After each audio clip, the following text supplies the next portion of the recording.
السلام علیکم ورحمۃ اللہ وبرکاتہ، نحمدہ ونصلی علی رسولہ الکریم، اما بعد فاعوذ باللہ من الشیطان الرجیم، بسم اللہ الرحمن الرحیم، رب اشرح لی صدری ویسر لی امری واحلل عقدۃ من لسانی یفقہوا قولی، کتاب انزلناہ الیک مبارک لیدبروا آیاتہ ولیتذکر اولو الالباب، جو کتاب ہم نے آپ کی طرف نازل کی ہے بڑی برکت والی ہے تاکہ لوگ اس کی آیات میں غور و فکر کریں اور عقل والے اس سے سبق حاصل کریں۔ تو ہم نے اس میں غور و فکر بھی کرنا ہے اور سبق حاصل کرنا ہے۔ تو ہر روز قرآن مجید کو اس طرح پڑھیں اور سنیں کہ اپنے لیے اس میں سے سبق لیں، اللہ تعالیٰ کی نصیحت کو قبول کریں۔ اللہ تعالیٰ فرماتے ہیں قد جاءتکم موعظۃ، تمہارے پاس نصیحت آ گئی ہے۔ تو اگر اللہ تعالیٰ نے ہماری طرف یہ بھیج دی اور 1400 سال سے یہ ہمارے لیے محفوظ شکل میں موجود ہے، تو پھر ہم نے کیا کرنا ہے؟ اسے لینا ہے یا چھوڑ دینا ہے؟ اسے لینا ہے، اسے قبول کرنا ہے۔ اور مبارک ہے یعنی بہت زیادہ خیر اور وسیع علم پر مشتمل ہے، اس کے اندر ہدایت ہے، ہر بیماری سے شفا ہے، زندگی کی تاریکیوں میں نور ہے جس سے روشنی حاصل کی جا سکتی ہے۔ اس میں ہر حکم اور ہر وہ ہدایت موجود ہے جس کے ہم سب محتاج ہیں، جس کی ہمیں ضرورت ہے۔ اللہ تعالیٰ قرآن مجید فرماتے فَأَيْنَ تَذْهَبُونَ إِنْ هُوَ إِلَّا ذِكْرٌ لِّلْعَالَمِينَ، تم کدھر جا رہے ہو؟ منہ موڑ کے کہاں جا رہے ہو؟ اس کو چھوڑ کے کہاں جا رہے ہو؟ إِنْ هُوَ إِلَّا ذِكْرٌ لِّلْعَالَمِينَ، یہ تو سارے جہان والوں کے لیے ایک نصیحت ہے۔ تو کیا اس سے سبق نہیں لوگے؟ اس سے نصیحت نہیں لوگے؟ اس کے ذریعے رحمت حاصل نہیں کرو گے؟ اس کی برکتیں نہیں سمیٹو گے؟ پھر کہاں جاؤ گے؟ پھر کون ہے تمہارا؟ کون تمہیں پناہ دے گا؟ کون تمہاری مشکلات حل کرے گا؟ اگر اللہ کو چھوڑ دیا اور اللہ کے کلام کو چھوڑ دیا تو ہمیں اپنے دل میں پکا عہد کرنا ہے کہ اس کام کو نہیں چھوڑنا۔ دنیا کا کوئی اور کام چھوٹتا ہے تو چھٹ جائے، لیکن اس رسی کو نہیں چھوڑنا۔ اور پھر اس کو پکڑنا کیسے ہے؟ اس میں غور و فکر کرنا ہے۔ ابن تیمیہ کہتے ہیں جو ہدایت کی غرض سے قرآن میں تدبر کرتا ہے اس کے لیے حق کا راستہ واضح ہو جاتا ہے، اس کو سچائی مل جاتی ہے۔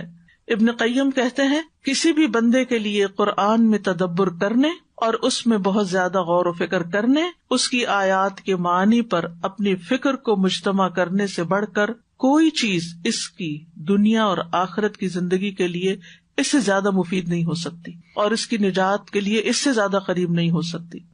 قرآن کے یہ معنی انسان کے ہاتھ میں خوش نصیبی، مفید علوم کے خزانوں کی چابیاں تھما دیتے ہیں، اس کے دل میں ایمان کے قواعد جما دیتے ہیں، اس کی عمارت کو مضبوط کر دیتے ہیں، اس کے ستونوں کو گاڑ دیتے ہیں، اس کے دل میں اس کو دنیا اور آخرت اور جنت و جہنم کی شکل بھی دکھا دیتے ہیں، گزشتہ اقوام کے قصے سناتے ہیں، عبرتوں کے مقامات دکھاتے ہیں۔ اس کے معنی میں اللہ کی ذات، اس کے ناموں اور اس کی صفات اور اس کے افعال کا تعارف بھی کروا دیتے ہیں۔ جو چیزیں اللہ کو پسند ہیں اور جو پسند نہیں ان کا بھی تعارف کرا دیتے ہیں۔ لہٰذا ہمارے لیے ضروری ہے کہ ہم اس کتاب کو تھام کر رکھیں اور اپنی زندگی کا مقصد یہ رکھیں کہ اس کو پڑھ کر اس سے نصیحت حاصل کرنی ہے۔ یہ جتنا بھی ٹائم آپ لگائیں گے ترجمہ یاد کرنے میں، الفاظ کی تحقیق میں، تفصیل میں، تفسیر میں، تو مقصد کیا ہونا چاہیے کہ سبق حاصل کرنا ہے۔ ہم عمل کے لیے پڑھ رہے ہیں۔ ہم کس کے لیے پڑھ رہے ہیں؟ اس پر عمل کرنے کے لیے۔ ہم عالم کہلوانے کے لیے نہیں، ہم حافظ کہلوانے کے لیے نہیں، ہم اس کو عمل کی نیت سے پڑھ رہے ہیں، ربانی بننے کے لیے۔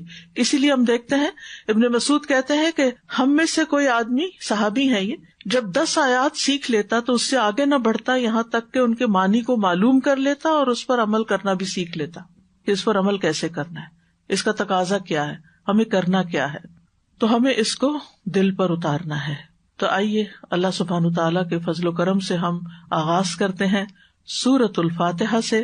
سورۃ الفاتحہ مکی سورت ہے، اس کی آیات کی تعداد 7 ہے۔ ترتیب کے اعتبار سے یہ قرآن مجید کی پہلی سورت ہے، نزول کے اعتبار سے قرآن مجید کی چوتھی سورت ہے۔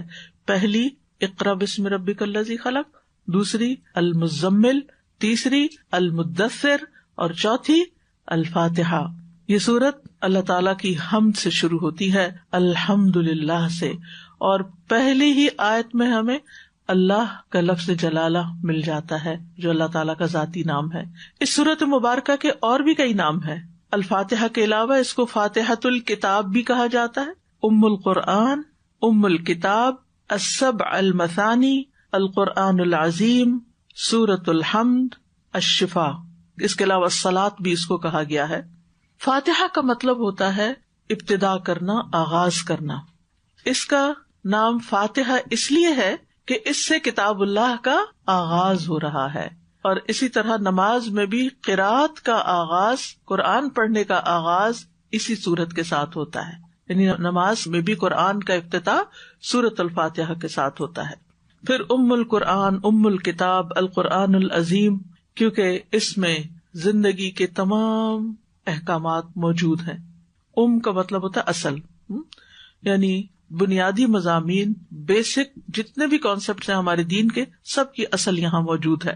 السبع المثانی اس لیے کہا جاتا ہے کہ 7 بار بار دہرائی جانے والی آیتیں ہیں، اور ہم دیکھتے ہیں کہ ہر نماز کی ہر رکعت میں، چاہے فرض ہو، نفل ہو، حتیٰ کہ نماز جنازہ، ان سب میں سورۃ فاتحہ پڑھی جاتی ہے، اور اس کی آیات کو بار بار دہرایا جاتا ہے۔ یعنی قرآن مجید کا کوئی حصہ ہم اتنی دفعہ ریپیٹ نہیں کرتے جتنی دفعہ سورۃ الفاتحہ ریپیٹ کرتے ہیں، اور اتنی اہم سورت ہے، اعظم سورۃ فی القرآن ہے، قرآن مجید کی سب سے عظیم ترین سورت ہے، کہ اگر آپ مثلا نماز پڑھ رہے ہیں اور نماز کی رکعت میں الف لام میم سے لے کر الناس تک پڑھ لیں اور فاتحہ نہ پڑھیں تو آپ کی نماز نہیں ہوگی۔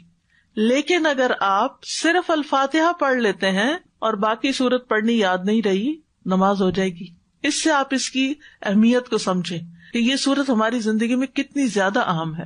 یہ سورت پوری امت کو متحد کرتی ہے، کیونکہ امت کے ہر فرد کو اس سورت کو سیکھنا لازم ہوتا ہے، کیونکہ اس کے بغیر نماز ہی نہیں ہوتی۔ یعنی اگر آپ کسی ادنا سے ادنا ان پڑھ سے ان پڑھ مسلمان کو بھی دیکھیں جسے کچھ نہیں آتا اور لیکن سورۃ الفاتحہ آتی ہوگی، اس لیے ایک نصیحت ہے آپ کے لیے کہ آپ اپنے بچوں کو خود سورۃ الفاتحہ سکھائیں۔ جن کے بڑے ہو چکے ہیں وہ کسی اور کے بچے پکڑ لیں اور ان کو سکھائیں۔ کیوں؟ اس میں بڑی راز کی بات ہے۔ ساری زندگی وہ جتنی بھی نمازیں پڑھے گا، جتنی دفعہ سورۃ فاتحہ پڑھے گا، اتنی دفعہ آپ کو ثواب ملے گا۔ کتنا بڑا ثواب ہو جائے گا۔ یعنی دن میں ہر شخص کو اگر صرف فرض بھی پڑھتا ہے 17 دفعہ تو سورۃ فاتحہ پڑھنی پڑتی ہے۔ اگر آپ نے کسی ایک بچے کو سورۃ فاتحہ سکھا دی ہے اور وہ ہر روز 17 دفعہ آپ سورۃ فاتحہ پڑھتا ہے، تو آپ سوچئے کہ وہ ایک بچے کا 17 دفعہ کا ثواب آپ کو، دوسرے کا 17 دفعہ کا، تیسرے کا 17 دفعہ۔ اپنے بچوں کو بھی سکھائے، اور اگر بڑے ہو گئے ہیں تو اب آپ ترجمہ سیکھ رہے ہیں، اپنے بچوں کو سورۃ فاتحہ کا کم از کم ترجمہ ضرور سکھا دے۔ یہ خود سکھائے، باقی قرآن اگر کوئی اور پڑھا دیتا ہے پڑھا دے۔ بچہ چھوٹا بھی ہو، اگر آپ کے بچے بڑے ہوں گے تو ان کے بچوں کو پکڑ لیں، ان بچوں کو آپ سکھا دیں، اور اگر وہ صحیح نہیں پڑھتے تو ان کا پروننسیشن ٹھیک کرا دیں، لیکن اس کے لیے پہلے آپ کو اپنا ٹھیک کرنا ہوگا نا، اس کو میک شور کرنا ہوگا۔ اگر آپ کی ٹیچر آپ کو پاس کر دیتی ہیں تو پھر آپ آگے بھی سکھا سکتے ہیں، اور اگر ہو سکے تو اپنی دوستوں، جو بھی آپ کے ملنے جلنے والے لوگ ہیں، ان سب میں سے کوئی 5 لوگ کر لیں، بانجی بتیجے، کوئی بھی، بڑے چھوٹے، ایون بزرگ بھی، ان کو سورۃ فاتحہ کا معنی بتا دیں، کیونکہ ہر نماز میں پڑھنی ہوتی ہے اور ہمیں نہیں پتا ہم کیا پڑھ رہے ہیں۔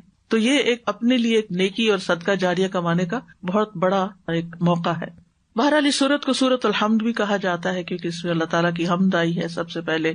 شفا بھی کہا جاتا ہے کیونکہ یہ سورت بہترین دم ہے، یعنی ہر بیماری سے شفا کا ذریعہ ہے۔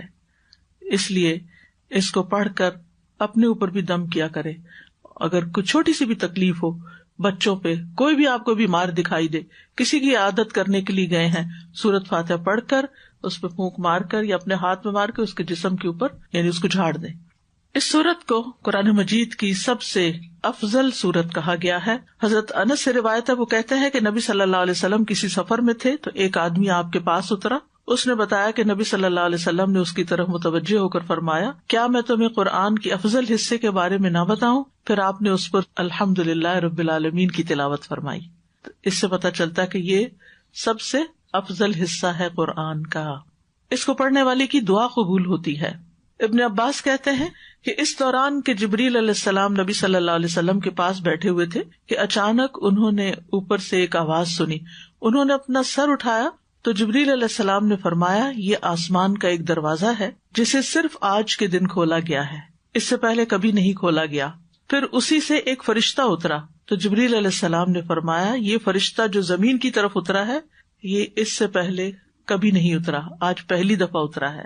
پھر اس فرشتے نے سلام کیا اور کہا کہ آپ کو 2 نوروں کی خوشخبری ہے جو آپ ہی کو دیے گئے ہیں، آپ سے پہلے کسی نبی کو نہیں دیے گئے، ایک سورۃ الفاتحہ اور دوسری سورۃ البقرہ کی آخری آیات۔ جب بھی آپ ان دونوں میں سے کوئی بھی دعائیا جملہ پڑھیں گے، یعنی جیسے اہدنا الصراط المستقیم یا آخری آیات میں بھی دعا ہے، تو آپ کو مانگی ہوئی چیز ضرور عطا کر دی جائے گی۔ تو آپ کو زندگی میں کسی بھی چیز کے بارے میں گائیڈنس چاہیے نا، میں کیا کروں کیا نہ کروں، جب کوئی ایسا مسئلہ پیش آتا نا، کبھی آپ دائیں پوچھتے ہیں، کبھی بائیں، کبھی اس سے مشورہ، کبھی اس سے، کوئی ایک بات کرتا ہے دوسرا اس کی الٹ کر دیتا ہے، وہ انسان کنفیوز ہو جاتا ہے کیا کروں کیا نہ کروں، ایک بے چینی سے لگی رہتی۔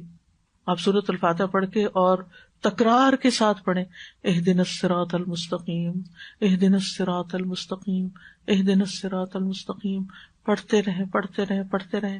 کوئی گنتی کی ضرورت نہیں، گننے پہ توجہ نہ دیں کہ اچھا کتنی دفعہ ہو گیا، دھیان ادھر چلا گیا، نہیں ادھر نہیں دھیان کرنا، دھیان صراط مستقیم کی طرف۔ یا اللہ مجھے اس معاملے میں صحیح رہنمائی دے، مجھے کیا کرنا چاہیے، مجھے نہیں پتا، آپ کو پتا ہے۔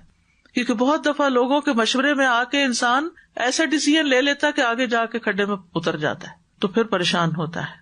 اللہ سبحانہ و تعالیٰ بندے کا ہاتھ پکڑ لیتا ہے، اللہ تعالیٰ اس کو سیدھا رستہ دکھاتا ہے۔ تورات، زبور اور انجیل میں اس جیسی صورت نہیں، لہٰذا آپ خوش قسمت ہیں کہ اس دنیا کے اس وقت اس حصے میں پیدا ہوئے کہ آپ کو قرآن کی دولت ملی اور یہ صورت ملی قرآن مجید کے ذریعے۔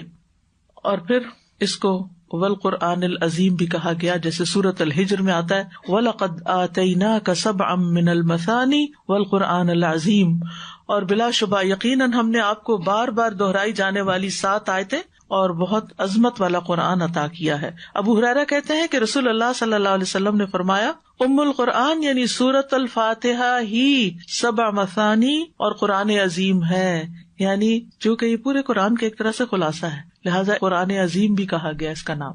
یہ لازمی شفا دینے والی سورت ہے۔ ابو سعید خدری کہتے ہیں کہ ہم ایک سفر میں تھے، ہم نے ایک قبیلے کے نزدیک پڑاؤ کیا، وہاں ایک لونڈی آئی اور کہنے لگی قبیلے کے سردار کو بچھو نے کاٹ لیا ہے اور ہمارے قبیلے کے مرد موجود نہیں ہیں، کیا تم میں سے کوئی دم کرنے والا ہے؟ تو ہم میں سے ایک شخص ساتھ چلا گیا، ہم اسے دم کرنے والا خیال نہیں کرتے تھے، ہمارا نہیں خیال تھا کہ اس کو کوئی دم آتا ہے، لیکن اس نے جب دم کیا تو سردار تندرست ہو گیا اور اس نے اسے 30 بکریاں دینے کا حکم دیا، نیز ہمیں بھی دودھ پلایا، نہیں جتنے بھی مسافر تھے سب کو دودھ پلایا۔ جب وہ شخص واپس آیا تو ہم نے اس سے پوچھا کیا تم اچھی طرح دم کرنا جانتے ہو؟ اس نے کہا میں نے تو صرف ام الکتاب پڑھ کر دم کیا تھا، سورۃ فاتحہ پڑھی تھی، لیکن یقین کے ساتھ پڑھی تھی نا، اللہ سے مدد مانگی تھی۔ تو جب کبھی مدد چاہیے ہو نا اللہ کی تو پھر کثرت سے پڑھا کریں ایاک نعبد و ایاک نستعین، ایاک نعبد و ایاک نستعین، اللہ تیری عبادت کرتے ہیں، تجھ سے مدد چاہتے ہیں، چاہے اپنی ذات کا کوئی مسئلہ ہو، بیماری وغیرہ، چاہے اولاد کا مسئلہ ہو، چاہے کوئی جاب کا، بزنس کا، کوئی بھی مسئلہ ہو کہ اللہ تیری مدد چاہیے، تو مدد کر، کہیں بھی پھنسے، کہیں بھی اٹکے، کہیں بھی مشکل میں آئے۔ اب آپ دیکھیں کہ وہ ایک عام سا شخص ہے، ہمارے ہاں یہ تصور پایا جاتا ہے کہ دم کرنے والا کو بہت بڑا بزرگ ہونا چاہیے، یہ شخص دکھائی نہیں دے رہا تھا کہ کوئی بہت بڑا بزرگ ہے، لیکن اس نے جب اخلاص کے ساتھ اس سورت کو پڑھا اسی میں اللہ تعالیٰ نے شفا دے دی۔ لہٰذا کسی بھی بیمار پر پورے یقین کے ساتھ پڑھیں، صرف کوئی وظیفہ سمجھ کر نہیں۔ پھر آپ دیکھیے کہ یہ نماز کا رکن ہے، اس کے بغیر نماز نہیں ہوتی۔ رسول اللہ صلی اللہ علیہ وسلم نے فرمایا لا صلاۃ لمن لم یقرأ بفاتحۃ الکتاب، جس شخص نے سورۃ فاتحہ نہیں پڑھی اس کی نماز ہی نہیں ہوئی۔ ایک اور روایت میں آتا ہے مسند احمد کی، یہ تو صحیح بخاری کی روایت تھی، دوسری روایت میں ہے ہر وہ نماز جس میں سورۃ فاتحہ نہ پڑھی جائے وہ ناقص ہے، ناقص ہے، ناقص ہے، مکمل نہیں، نماز مکمل ہی نہیں ہوتی جب تک سورۃ فاتحہ نہ پڑھی جائے۔ سورۃ الفاتحہ سے قرآن کا آغاز کیوں کیا گیا؟ کیونکہ جو کچھ قرآن مجید میں آگے بیان ہونا تھا اس سب کو اجمالی طور پر یہاں بیان کر دیا گیا، جس کی آگے میں وضاحت کروں گی۔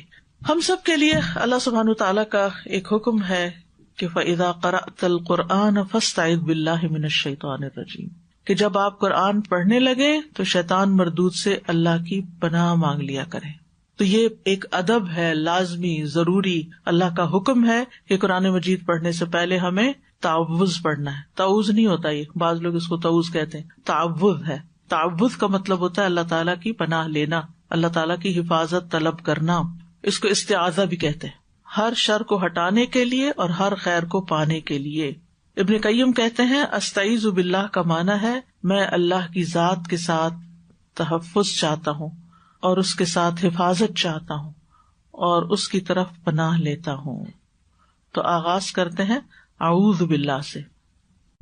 اعوذ باللہ من الشیطان الرجیم. ہمیں حفاظت کیوں چاہیے؟ حفاظت کب چاہیے ہوتی ہے؟ جب ہمیں کسی چیز کا خوف ہوتا ہے نا، یا کوئی دشمن ہمارے پیچھے لگا ہوا ہوتا ہے، تو پھر ہم کیا کرتے ہیں؟ اگر نیند میں بھی خواب میں آپ یہ خواب دیکھ رہے ہو کہ کوئی آپ کے پیچھے آ رہا ہے، تو آپ کیا کرنا چاہتے ہیں؟ فوراً حفاظت والی جگہ پہ کسی کمرے میں گھس جا رہے ہیں، چٹکنی لگا رہے ہیں، دروازہ لاک کر رہے ہیں، گاڑی کا دروازہ بند کر رہے ہیں، کھینچ رہے ہیں. ایسی خوابیں آتی ہیں نا کہ کوئی پیچھے لگا ہوا، تو ہمیں حفاظت چاہیے اپنے آپ کو پروٹیکٹ کرنے کے لیے. ٹھیک ہے نا؟ جب آپ کو کورونا سے ڈر لگا تو آپ نے کیا کیا؟ ماسک لگا لیے. کیوں؟ پروٹیکشن کے لیے، حفاظت کے لیے. اچھا، اور کیا کیا؟ ویکسین لگوائی، گھروں میں بند ہو گئے. یعنی ان میں سے کون سی چیز بچا سکتی تھی، کون سی نہیں، وہ ایک الگ ہے بات. لیکن یہ کہ ہم سب جب بھی ڈرتے ہیں تو ہم پروٹیکشن چاہتے ہیں، حفاظت چاہتے ہیں. اللہ سبحانہ تعالیٰ شیطان کو ہمارا کھلا دشمن بتاتا ہے. وہ دشمن ہے، اس کے دشمن سمجھو، یعنی عدو لکم فاتخذوہ عدوا، اسے دشمن بناؤ، سمجھو دشمن. تو جب ہم اس کو دشمن سمجھتے ہیں تو پھر ہمیں اس سے کون بچا سکتا؟ وہ تو خبیث ہمیں نظر بھی نہیں آتا. نظر آنے والی چیز کو تو انسان کسی چیز سے ہٹا لیتا ہے، یا دکھتا ہے تو سوچتا ہے انسان اب اس چیز کے پیچھے آ گیا ہوں، کور کر لیا اپنے آپ کو، تو اب میں محفوظ ہو گیا ہوں. وہ تو نظر بھی نہیں آتا اور وہ ہماری دشمنی کیے چلے جا رہا. اس کی دشمنی ہے کیا؟ سیدھے رستے سے ہٹاتا، اپنے آپ کو بڑا سمجھتا ہے، دنیا میں انوالو کرتا ہے. دشمن ہے وہ. اس نے کیا کیا تھا؟ آدم علیہ السلام کو جنت سے نکلوایا تھا. اب وہ آدم کی اولاد کا بھی دشمن ہے. اب وہ آدم کی اولاد کو واپس اس جنت میں نہیں جانے دینا چاہتا، کیونکہ وہ خود بھی نکالا گیا تھا. اب اس کو آدم اور آدم کی اولاد پر غصہ ہے. وہ کہتا ہے کہ یہ کوئی ایسا کام نہ کرے کہ جس سے یہ جنت میں جا سکے. تو جنت کا رستہ کس سے کھلتا ہے؟ علم کے رستے سے. جب آپ علم حاصل کرتے ہیں، علم کے رستے پر چلتے ہیں، تو حدیث میں آتا ہے نا، من سلک طریقا یلتمس فیہ علما سہل اللہ لہ طریقا الی الجنہ. جو ایسے رستے پر چلتا ہے جس سے علم حاصل کرے تو اللہ تعالیٰ سہل اللہ لہ طریقا الی الجنہ، اس کے لیے جنت کا رستہ آسان کر دیتے. اب وہ کیا کرتا ہے؟ علم کے راستے پہ آ کے بیٹھ جاتا ہے، سب سے مشکل کام بتاتا ہے اس کو. ویسے بھی بچوں کو بھی آپ دے، چھوٹے چھوٹے بچوں کو بھی اسکول جانا مشکل لگتا، اچھا نہیں لگتا. کوئی بچہ صبح نہیں اٹھنا چاہتا اور نہیں جانا چاہتا. اور خاص طور پہ چھوٹے چھوٹے بچے بھی جب پہلی دفعہ جاتے ہیں تو کتنا روتے ہیں، کتنا تنگ کرتے ہیں. اگر آپ انہیں کہ چلو پارک، روئیں گے. کوئی بچہ کہے کہ میں نے نہیں پارک جانا، سب چلیں گے. چلو شاپنگ چلتے ہیں، مال چلتے ہیں، سب چلیں گے. چلو اسکول چلتے ہیں، میرے پیٹ میں درد ہے، نہیں جانا چاہتے. علم دنیا کا بھی، کیونکہ دنیا کا علم حاصل کر کے بھی انسان اپنی زندگی آسان کرتا ہے، بہت سے شر سے بچتا ہے. اور وہ علم جو جنت میں لے جائے انسان کو، اس کو آسان کرے، اس کو تو بہت مشکل بناتا ہے. لہٰذا قرآن کا پڑھنا جو ہے اللہ تعالیٰ کا قرب عطا کرتا ہے، جنت کی طرف لے جانے والا کام ہے. تو پھر کیا شیطان آسانی سے کرنے دے گا؟ نہیں. لہٰذا سب سے پہلے تو وہ رسی کاٹو جو شیطان کی ہے، اس کو تو پیچھے کرو اور پھر اس رستے پہ چلو. تو اس لیے جب ہم سب سے پہلے قرآن مجید کھولتے ہیں پڑھنے کے لیے تو اعوذ باللہ من الشیطان الرجیم پڑھتے ہیں. اس کے علاوہ بھی اس کے صیغے ہیں، اعوذ باللہ السمیع العلیم من الشیطان الرجیم. بہرحال ہم اللہ کی ذات کے ساتھ تحفظ چاہتے. شیطان سے ہمیں صرف اللہ بچا سکتا ہے، اس لیے ہم کہتے ہیں اعوذ باللہ، اعوذ باللہ، کہ میں اللہ کی پناہ لیتا ہوں. من الشیطان، شیطان سے. اور شیطان جو ہے، شطنہ سے آپ نے ابھی پڑھا ہوگا، شطنہ کا معنی ہوتا ہے دور. جب کوئی دور چلا جائے تو شیطان جو ہے اپنی بدنیتی کی وجہ سے، اپنی بدعمالیوں کی وجہ سے ہر خیر سے دور ہے، ہر خیر سے دور ہے. اسی لیے اس کو شیطان کہا جاتا ہے. تو مفہوم کیا بیان کیا جاتا ہے؟ شیطان کون ہے؟ جو ہر خیر سے دور ہے اور خیر سے دور بھی کرتا ہے. اور الرجیم، دھتکارا گیا. ویسے تو رجم پتھر مارنے کو کہتے ہیں، لیکن دھتکارا گیا کیونکہ اللہ سبحانہ تعالیٰ نے اس کو اپنی رحمت سے دور دھتکار دیا تھا اور اس پر لعنت کی تھی. تو شیطان سے پناہ مانگنے کا مطلب یہ ہے کہ میں شیطان کے شر سے اللہ کی پناہ لیتا ہوں کہ کہیں وہ مجھے میرے دین میں نقصان نہ پہنچائے اور مجھے اس حق سے نہ روک دے جس کو اختیار کرنا اللہ نے میرے لیے لازم کیا. یہ کوئی ڈیفینیشن نہیں ہے, اسے میں مفہوم بتا رہی ہوں. اعوذ باللہ من الشیطان الرجیم. تو آپ دیکھیے کہ جب انسان اعوذ باللہ پڑھتا ہے تو اپنے خالق سے کنیکٹ ہو جاتا ہے, اپنے رب سے کنیکٹ ہو جاتا ہے. دوسری بات, اپنی عاجزی کا اعتراف کرتا ہے, میں کمزور ہوں یا رب, میں نہیں اس سے بچ سکتا, میں اس شیطان کے مقابلے میں بہت کمزور ہوں, کیونکہ میرے اندر میرا نفس بھی ہے, میری اولاد بھی ہے جو میری کمزوری ہے, میرا مال بھی ہے جس کی محبت میں شدید گرفتار ہوں, تو یہ تو میرے پاؤں کی رسیاں ہیں, یہ مجھے کبھی بھی تیری طرف نہیں آنے دیتے. تو شیطان مجھے انہی میں الجھاتا ہے, میں کمزور ہوں, تو طاقتور ہے, تو مجھے اس جال سے باہر نکال. اور پھر جب انسان شیطان کی رسی کاٹ دیتا ہے نا اللہ کی پناہ لے کر, تو پھر اللہ کی اطاعت آسان ہو جاتی ہے. تو یہ کام آپ کے لیے آسان ہو جائے گا, قرآن کا پڑھنا, یاد کرنا, سمجھنا, غور و فکر کرنا, اس پر عمل کرنا. پھر یہ ہے کہ چونکہ شیطان انسان کا دشمن ہے تو انسان دشمن سے ہمیشہ چوکنا رہتا ہے. لہٰذا اعوذ باللہ پڑھنے کا مطلب یہ ہے کہ آپ کو احساس ہے کہ آپ کا کوئی دشمن بھی ہے اور اس سے آپ بچنا چاہتے ہیں. اور پھر شیطان جو ہے نا قرآن پاک پڑھنے سے تو روکتا ہی ہے, لیکن جب آپ پڑھنے لگ جاتے ہیں نا تب بھی وہ وسوسے ڈالتا ہے, تمہیں نہیں یاد ہونا, یہ بہت مشکل کام ہے, 3 سال لگ جائیں گے یہ پورا ہوتے ہوتے, یہ بھی کام ہے, وہ بھی, تمہیں تو ٹریول بھی کرنا ہوگا, اور تمہیں تو یہ مسئلہ بھی ہوگا, اور وہ تو یہ تو کام نہیں ہو سکے گا, اس لیے شروع ہی نہیں کرو. نہیں, دنیا کے سارے کام ہوتے رہتے ہیں, جتنا بھی ہو گیا اللہ تعالیٰ اس میں بھی ہدایت دے دے گا انشاءاللہ. اور پھر آپ دیکھیے کہ اعوذ باللہ جب ہم کہتے ہیں تو اللہ سبحانہ تعالیٰ کا یہ اسم اعظم ہے, اللہ تعالیٰ کا یہ نام ہے, ذاتی نام ہے, جس میں اس کی ساری صفات پائی جاتی. جتنے بھی اور نام ہیں نا وہ سارے آ کے یہاں جمع ہو جاتے ہیں. تو جب ہم اعوذ باللہ کہتے ہیں تو اللہ تعالیٰ کو ہم پکڑتے ہیں جو سب سے مضبوط سہارا ہے. اور پھر شیطان سے بیزاری کا اظہار بھی کرتے ہیں, اس کو ساتھ ہی دھتکارا وہ بھی کہتے ہیں. صرف شیطان نہیں کہتے بلکہ کیا کہتے ہیں, شیطان الرجیم, دھتکارا ہوا, نفرت کا اظہار بھی کرتے ہیں. اور پھر آپ دیکھیں کہ شیطان جو ہے نا, قرآن سے پتہ چلتا ہے کہ صرف وہ ابلیس ہی نہیں ہے, اور بھی ہیں. قل اعوذ برب الناس میں کیا آتا ہے, قل اعوذ برب الناس ملک الناس الہ الناس من شر الوسواس الخناس الذی یوسوس فی صدور الناس من الجنۃ والناس. جن بھی ہیں اور انسان بھی ہیں, کچھ انسان بھی شیطان ہیں, کچھ انسان بھی ہمارے دشمن ہیں, اور بعض اوقات وہ بڑے پیارے دشمن ہوتے ہیں جن سے ہم محبت کرتے ہیں. وہ ہوتے ہیں جو اپنی محبت کے واسطے دے کر اس رستے سے روکتے ہیں. وہ کہتے کیوں اپنی جان پہ ظلم کر رہی ہو, کیوں اپنے آپ کو تھکا رہی, کیوں راتوں کو جاگتی ہو, کیوں یہ امتحان کے چکر میں پڑ گئی. نہیں, انسانوں میں سے بھی جو آپ کو اس راستے سے روکے وہ آپ کا دوست نہیں ہے, یہ یاد رکھیے. جو آپ کو قرآن پڑھنے سے روکے وہ آپ کا خیر خواہ نہیں ہے, وہ آپ سے حقیقت میں محبت نہیں کرتا, وہ سیلفش ہے کہ آپ اپنا وقت اس کو نہ دیں, سب اسی کو دے دیں. ٹھیک ہے, ان کا وقت جتنا ہے بس وہ ان کے لیے. انصاف اور عدل سے کام لینا چاہیے نا, کہ انسان تنظیم اوقات کرے کہ ہر ایک کا حق دے. ہم سارا وقت مصلی پہ بھی نہ بیٹھے رہے, اور سارا وقت کچن میں بھی نہ رہے, اور سارا وقت ہم باہر بھی نہ گھومتے رہے, اور سارا وقت سوشلائز بھی نہ کریں. ہر چیز کا ایک وقت ہے, اتنا وقت بس اس کو دیں. اور باقی یہ ہے کہ اس نور اور اس روشنی سے قرآن کی ہم فائدہ اٹھائیں. تو یاد رکھیے کہ شیطان بہت سارے ہیں, کچھ نظر آتے ہیں, کچھ نظر نہیں آتے.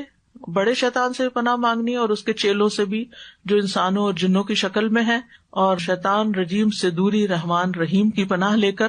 اور پھر آپ دیکھیے کہ اعوذ کا لفظ جو ہے نا یہ پریزنٹ ٹینس ہے. میں ابھی مضارع کا لفظ نہیں بولوں گی کیونکہ پھر آپ پریشان ہوں گے.